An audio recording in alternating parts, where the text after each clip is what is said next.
So for this simulation, it allows students to play around with different parts of the rock cycle. So they can see the different rock layers, locations of igneous rocks, extrusive igneous rocks, um, soil. They have the weathering elements that are happening at the surface. You can start wherever you like, which is similar to how we teach the rock cycle, being that it's a cycle, there's no beginning or end. I'm going to start at sediments.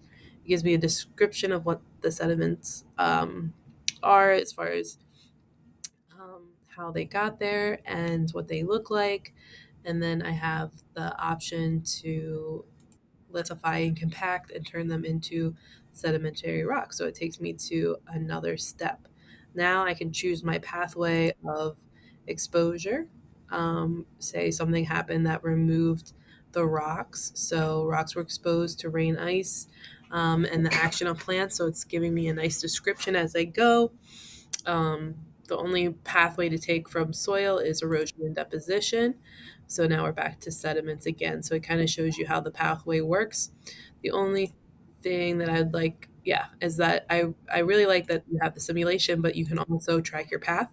So it gives me a closed loop and shows how you end up back where you started, and that rocks and sediments could stay in this loop for a long time without ever becoming anything else.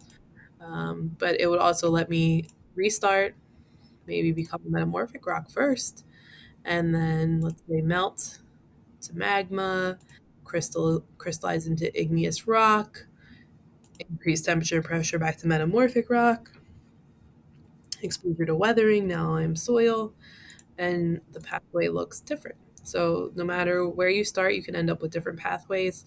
So I really like this simulation because it allows students to kind of play around with different tools. I would probably do an extension piece here where students do like a rock cycle story based off of the pathways that they choose, maybe tell them to choose four different pathways.